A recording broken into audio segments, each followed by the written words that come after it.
Seloka, berbuat istana zaman dahulu.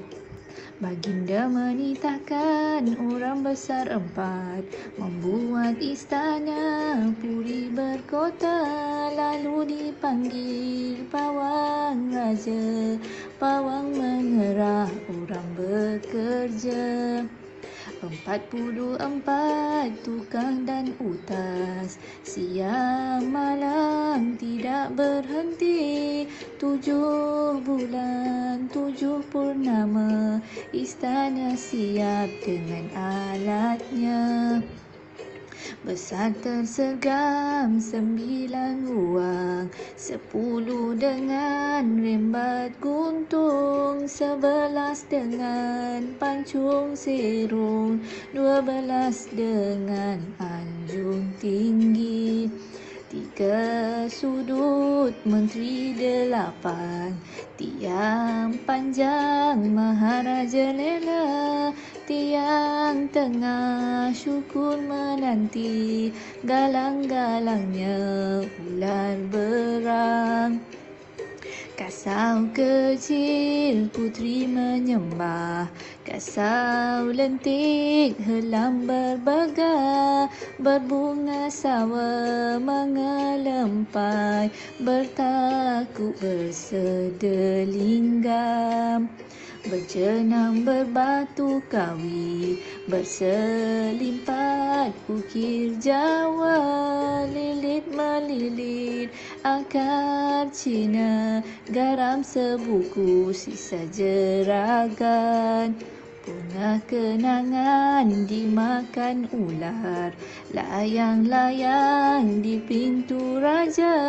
Istana siap, tukang pun mati, tiada orang dapat meniru.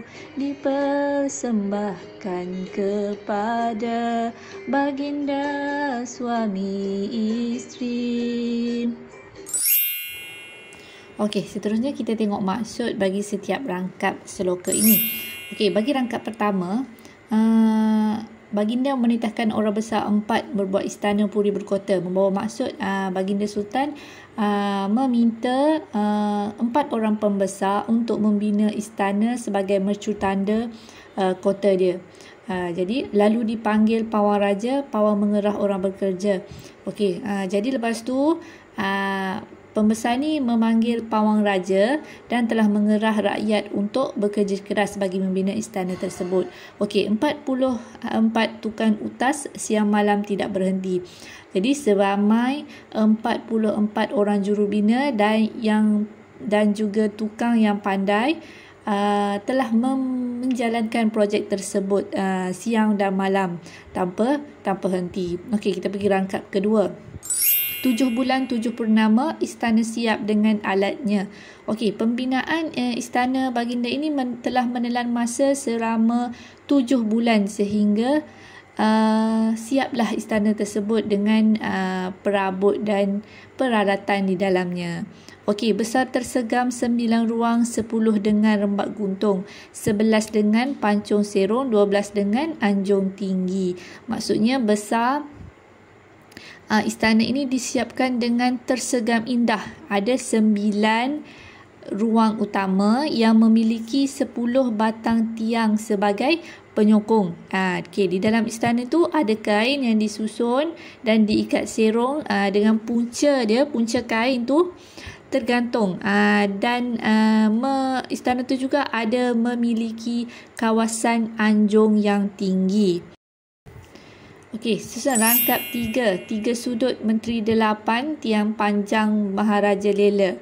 Okey, maksudnya dalam istana ni ada 3 sudut bucu lah, maksudnya untuk kegunaan 8 orang menteri yang utama. Jadi sudut-sudut tersebut dihias dengan 3 batang tiang yang dinamakan Maharaja Lela. Batang tiang yang ada dekat dalam ruang tu diberi nama Maharaja Lela. Jadi di tengah-tengah istana tu pula, okey, tiang tengah syukur menanti, galang-galangnya ular berang. Okey, di tengah-tengah istana tu ada sebatang tiang yang besar, yang kukuh, yang bertanggam dengan ukiran corak ular yang garang. Berang kan? Okey, galang-galang ular berang. Ular yang garang lah. Okey. Kasau kecil puteri menyembah, kasau lentik helang berbega. Okey, maksudnya kayu yang melintang pada atap istana pula bercorak seorang puteri yang menyembah, dan ada sebatang kayu yang melengkung pada atap istana bercorak helang di sekelilingnya. Okey, kita tengok rangkap 4. Berbunga sawa mengelempai, bertakuk bersedelinggam. Okey, maksudnya bahagian tingkap istana tu dibina dengan seni yang istimewa. Maksud seni yang dimaksudkan adalah ada ukiran corak bunga dan corak gambar ular sawa yang berbaring lemah lonlai. Okey, di samping berjenang berbatu kawi, berselimpat ukir Jawa, lilit melilit akar Cina. Okey, maksudnya dekat jendela tu juga diperbuat daripada batu yang kukuh dan bertiang.